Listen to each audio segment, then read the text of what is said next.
So this is our syllabus and I'm telling you more.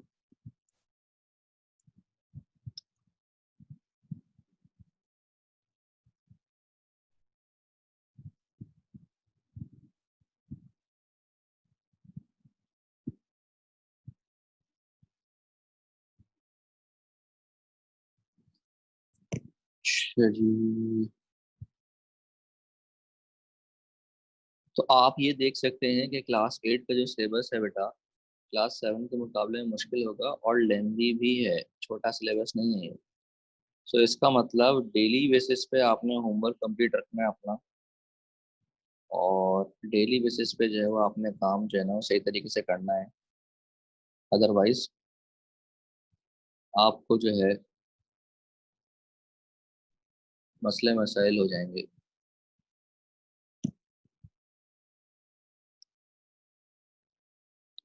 तो जनाब ये सारा का सारा हमारा सिलेबस है, तो जिसके अंदर मोस्टली जो हमारे पास जो after the mid term syllabus है और before the mid term syllabus है वो ज़रा मैं आपको डिफाइन कर दूं। देखें ये जो है ना वो बिफोर द मिड टर्म है,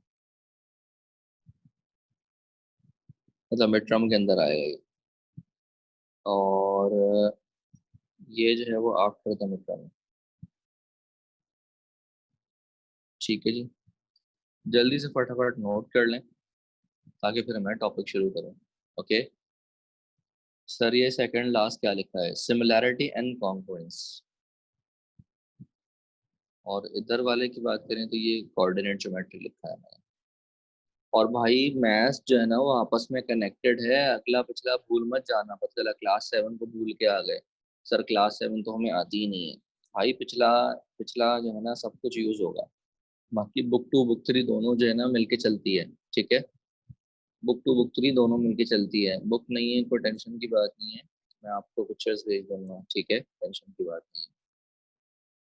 तो we will be starting the topic from book three. Okay, and it is chapter 4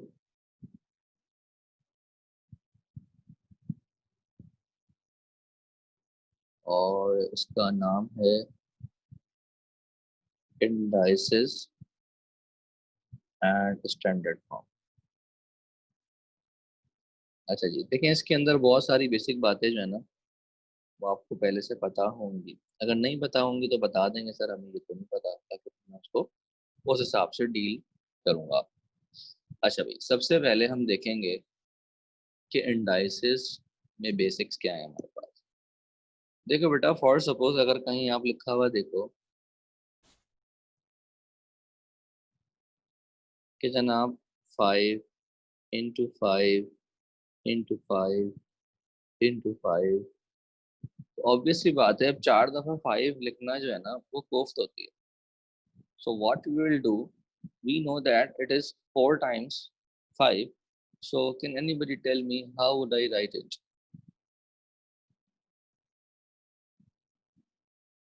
can anybody of you? Mic ना खोलें, चैट पे लिख दें 5 इंटू 4। नो, चैट पे लिख दें। हैदर अली काशान, चैट पे लिख दें 5 पावर 4, बिल्कुल सही बताया। तो देखो इसको हम लिखेंगे 5 पावर 4। इसी तरीके से अगर लिखा हुआ है 3 into 3 into 3 into 3 into 3। So basically बार बार लिखने की कोफ्त से बचने के लिए मैथमेटिशियंस ने क्या किया, इसको तरीका दिया। तो इसको हम लिखेंगे 3 पावर 6। ओके, सब यहाँ पर जो बेसिक बातें आपको याद रखनी है वो ये याद रखनी है कि भाईजान यहाँ पर जो 4 है और यहाँ पर जो 6 है ये बेसिकली कहलाता है इंडेक्स। देखिए समझने पे ध्यान दीजिएगा, नोट करने पे ध्यान मत दीजिएगा, पिक्चर्स आपको भेज दूंगा मैं अपने बोर्ड वर्क की, परेशान मत होइएगा। ठीक है, तो जनाब यहाँ पर जो 5 है और यहाँ पर जो 3 है इन दोनों को हम कहते हैं बेस। सो इसका मतलब जब भी हमारे पास पावर की फॉर्म में लिखा होगा तो हम वहां पर क्या करेंगे, हम वहां पर ये करेंगे कि जनाब जो भी हमारे पास इस फॉर्म में लिखा हुआ है तो उसमें आपको याद होना चाहिए अब से कि जनाब ये जो है वो बेस है और ये जो है वो इसका इंडेक्स है। तो जनाब बेसिक क्लियर हो गया सबको कि बेस क्या होता है, इंडेक्स क्या होता है?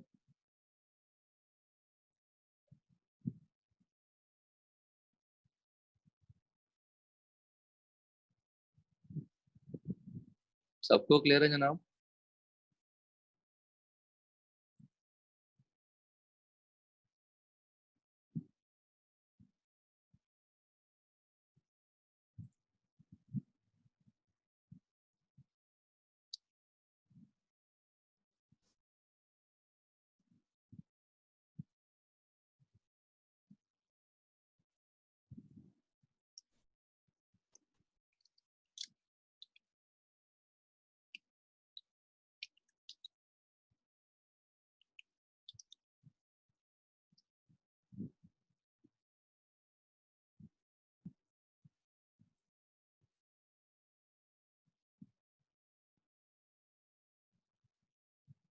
ओके जी, आगे बढ़ते हैं।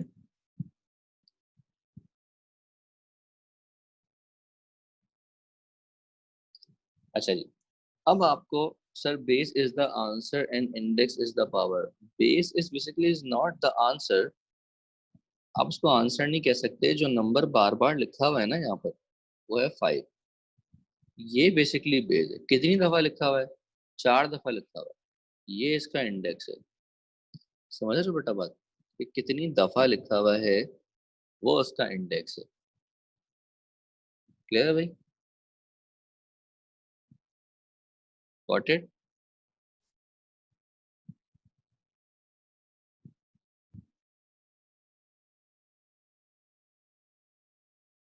अच्छा जी, अब हमारे पास हमें देखना ये है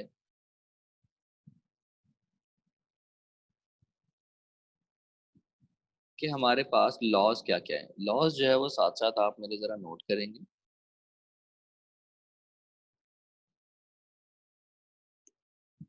जनाब सबसे पहला जो लॉ है हमारे पास वो ये कहता है कि जनाब अगर x की पावर a है और ये मल्टीप्लाई हो रहा है x की पावर b से।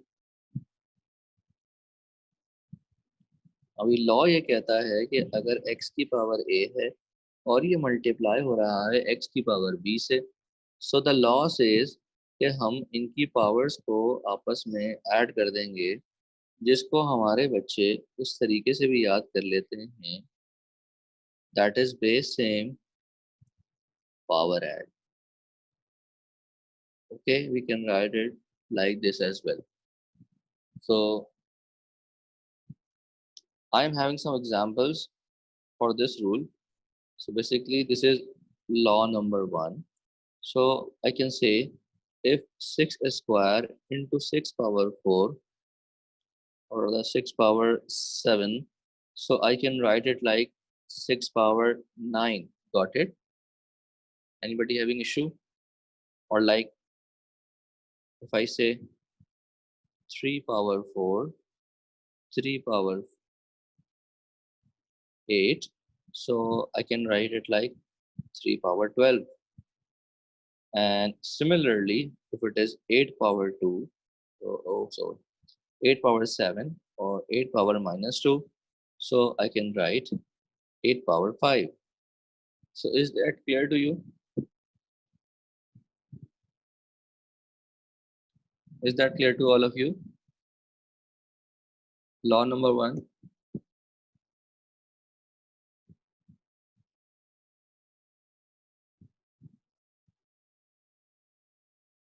If anybody having problem, please tell me.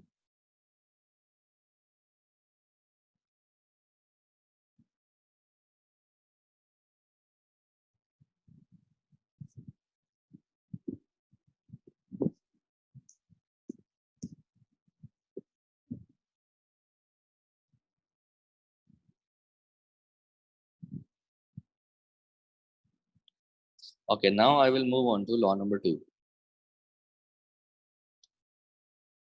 So what is law number 2? Law number 2 is very similar, that if x power a is being divided by x power b, so it should be x power a minus b, or we can write it as well like this: x power a divided by x power b, so it should be x power a minus b. Okay, so base same power add when when the bases are same. Okay, so you must know that if it is like 3 square into 2 into cube, it cannot be solved by using law 1. Got it? Law 1 क्या कहता है कि base same होनी चाहिए। Law 2 भी यही कहता है कि बेस जो है ना सेम होनी चाहिए। तो लॉ 2 क्या कहता है? Base same, power subtract. But ये आपको याद रखना है कि मल्टीप्लिकेशन में आप ऐड करेंगे, ठीक है? मल्टीप्लिकेशन में आप ऐड करेंगे, you will do addition in multiplication, and you will do subtraction when you are dividing. So for example, we have 4 power 5 divided by 4 power 2, so it should be 4 power 3. Or suppose 7 power 9 divided by 7 power 4, so it should be 7 power 5. So these two laws are clear to all of you.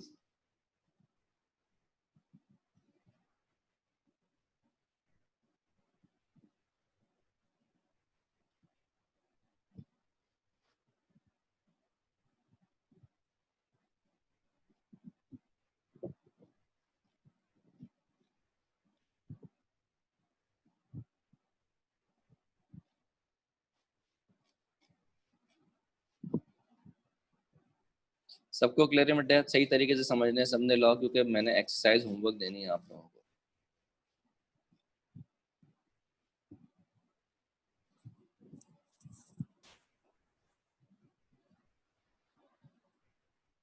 सो ये दो law ये कहते हैं कि आपकी जो basis हैं वो सेम होनी चाहिए। रोहान कुछ पूछना है तो चैट पे लिख दें बेटा, हाथ रेस हुआ हुआ है आपका।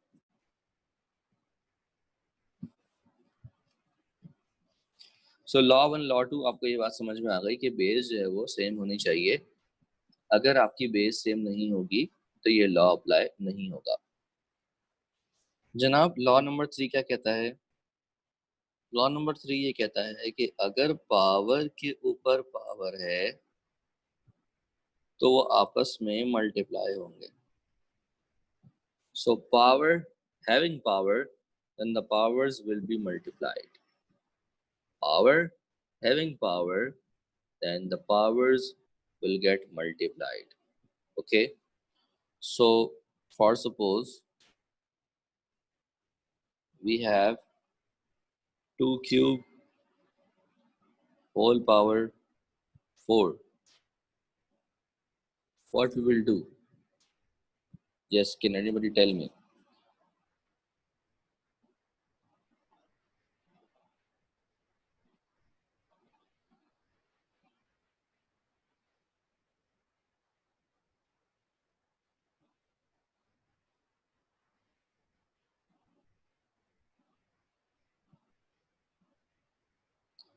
Yes, sir, 2 power 12. Sir, we will multiply 3 by 4. Sir, 2 power 12. Yes, you are absolutely right. We will write 2 power 12 because power के ऊपर पावर जो है वो आपस में मल्टीप्लाई होती है। 3 की पावर -2, उसके ऊपर मैंने 5 लगाया, so now it should be, sir the powers having powers will multiply. Yes, you are right.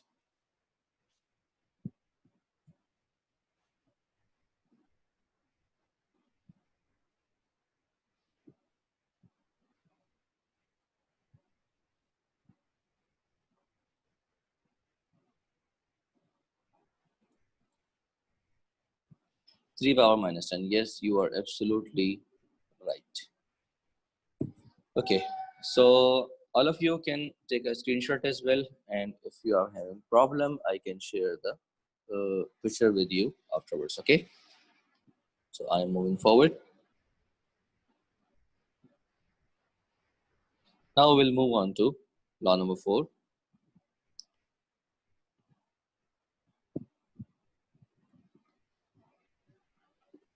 So what does the fourth law say?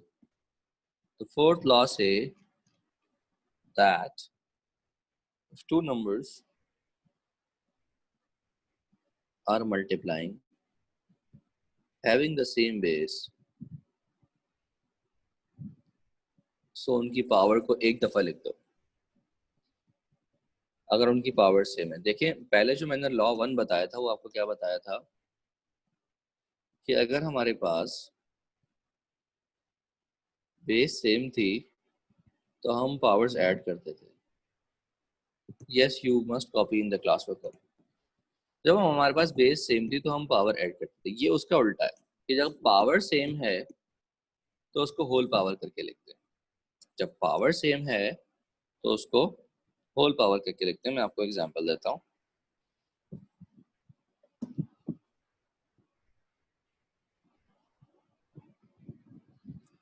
जनाब एग्जांपल ये है कि अगर आपके पास लिखा हुआ है 2 की पावर 4 और साथ में लिखा हुआ है 3 की पावर 4 और ये दोनों मल्टीप्लाई हो रहे हैं, तो हम क्या करेंगे, 2 की पावर 4 इंटू 3 की पावर 4, क्या दोनों की पावर सेम है? तो हम होल पावर करके लिख लेंगे। ये बात समझ में आ गई सबको कि हमने होल पावर करके क्यों लिखा? और अब आपको पता है कि 2 3 जो क्या होता है वो 6 होता है, तो अब हम क्या लिखेंगे, इसको 6 पावर 4 लिखेंगे। बात समझ में आ गई सबको?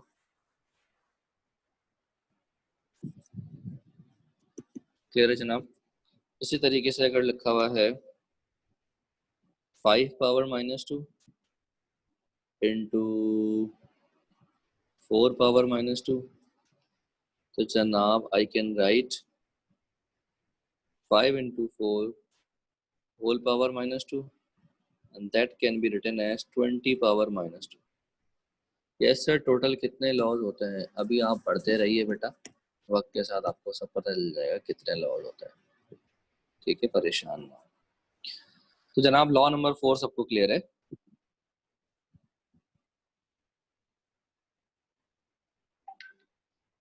अब आ जाते हैं हम जनाब लॉ नंबर 5 पे। लॉ नंबर 5 जो है बिल्कुल लॉ नंबर 4 जैसा है, और लॉ नंबर 4 ये कहता है, बिल्कुल यही बात कहता है कि अगर हमारे पास दो numbers with same power divide हो रहे हैं, तो नंबर्स अगर हमारे पास विद सेम पावर डिवाइड हो रहे हैं तो आप उसके ऊपर होल पावर लगा दें। तो बिल्कुल this is the same as the law number 4।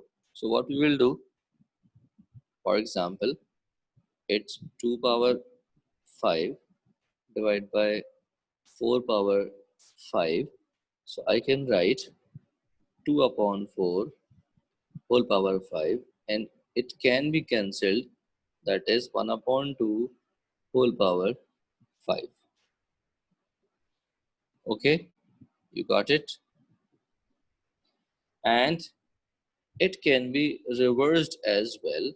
I can write 1 power 5 divided by 2 power 5 as well. Okay, so this can also be written, मतलब लॉ लेफ्ट से राइट भी कर सकते हैं हम और राइट से लेफ्ट भी कर सकते हैं। बात समझ आ गई सबको?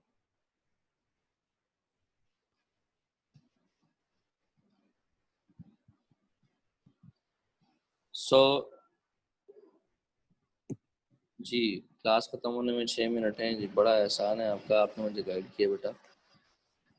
बेटा हम डिस्कस कर रहे हैं एक्सरसाइज 4A, ठीक है? और जनाब पेज है हमारा 84। जिसके पास बुक नहीं है मुझे व्हाट्सएप कर देना पर्सनली, मैं उसको पिक्चर्स भेज दूँगा। अल्हम्दुलिल्लाह।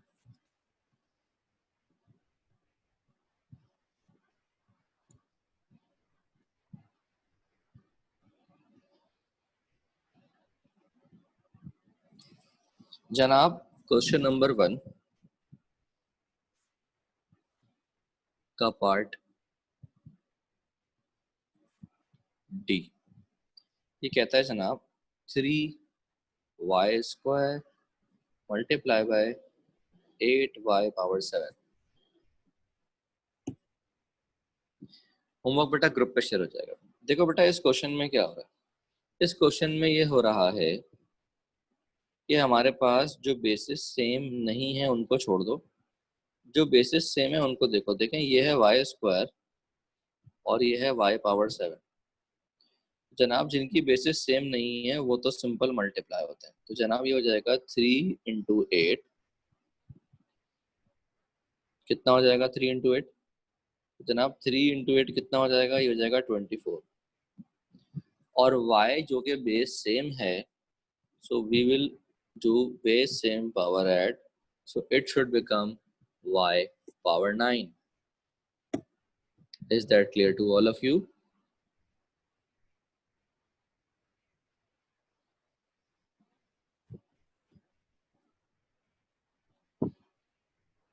If anybody having problem, please tell me. Okay, similarly in question number 2 part D, they are saying -15 y⁻9 divide by 5y⁻4। so सबसे पहले हम इसको डिवाइड की फॉर्म में है तो हम अपॉन की फॉर्म में लिख लेंगे। क्या ये बात क्लियर होगी? Sir but you said the base had to be same. हाँ तो बेटा बेस सेम है ना y, इसकी बेस भी देखें y है, इसकी बेस भी देखें y है, तो बेस सेम है ना बेटा। जो बेस सेम है उनकी तो पावर ऐड होगी। ठीक है, अच्छा जनाब अब यहाँ पर क्या होगा कि कैंसिल होगा।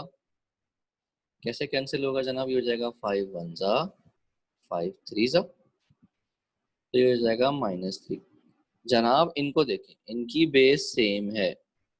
जब इनकी बेस सेम है तो क्या ये डिवाइड हो रहे हैं? तो जब बेस सेम होती है, डिवाइड होते हैं, तो पावर हम क्या करते हैं?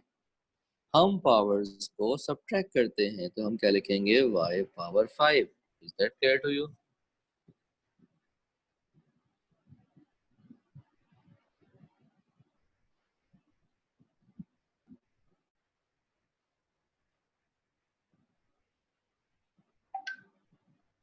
क्लियर है जनाब? बिल्कुल इसी तरीके से क्वेश्चन नंबर 3 का part C 3⁻14 multiply by 5⁻2 whole power 7। बेटा सबको क्लियर है? किसी को कोई मसला तो नहीं है?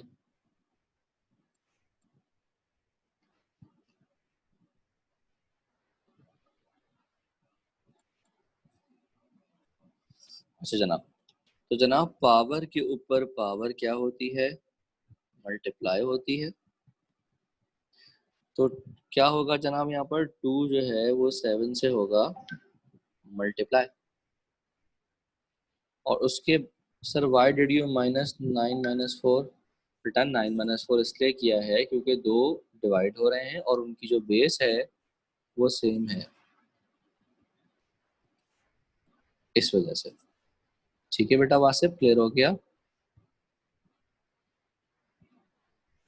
अब हमारे पास पावर्स दोनों की सेम है। जब पावर्स सेम होती हैं तो हम उनको एक साथ लिख देते हैं और होल पावर लगा देते हैं। ये बात समझ आ गई सबको कि जब हमारे पास पावर सेम होती हैं तो हम पावर एक ही दफ़ा लिख देते हैं। क्या ये बात सबको क्लियर हो गई? और 3 × 5 सबको पता है कितना होता है? 15 होता है। तो ये कितना हो जाएगा? 15⁻4।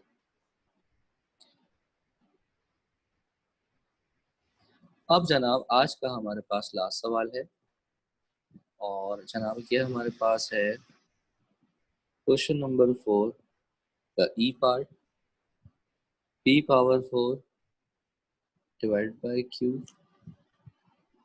Whole power 6।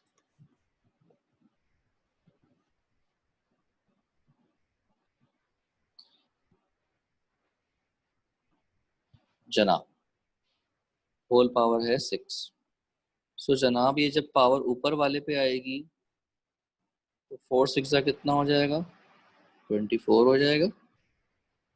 और जब नीचे वाले पे आएगी तो कितना हो जाएगा, 6 हो जाएगा।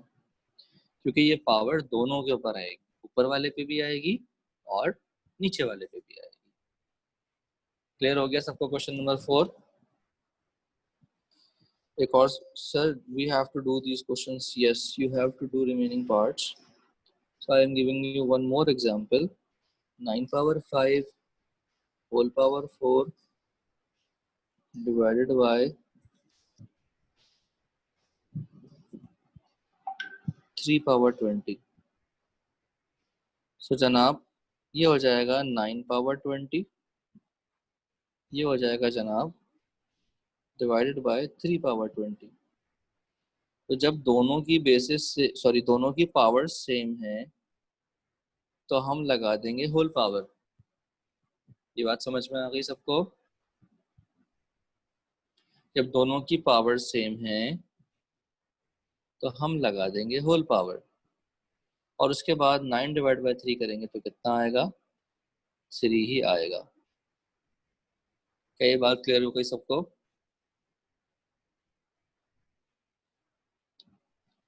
तो जनाब आपके लिए जो होमवर्क है वो है जनाब question number 1, question number 2, question number 3 and question number 4।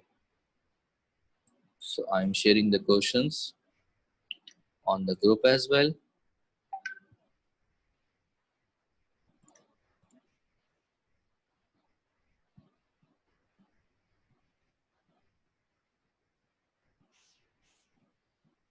सबको क्लियर है जनाब? अगर क्लियर है तो फिर इंशाल्लाह मिलते हैं हम अगली क्लास में, और ये पिक्चर्स मैं आप लोगों को शेयर कर दूंगा थोड़ी देर में। Sir we have to do all parts. Yes, you have to do all parts.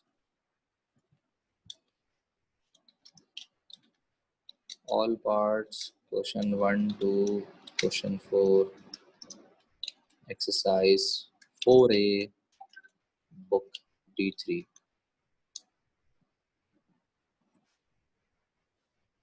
सो सही रहा सेशन भाई? सबको समझ में आ गया ना? किसी को मसले हों फर्दर तो मुझसे व्हाट्सएप पे कांटेक्ट कर लीजिएगा, मैं आपको फर्दर रिप्लाईज कर दूंगा। ओके बेटा, 5 लॉज क्लियर है भाई सबको? And I will upload this video on YouTube and share the link with you. Okay?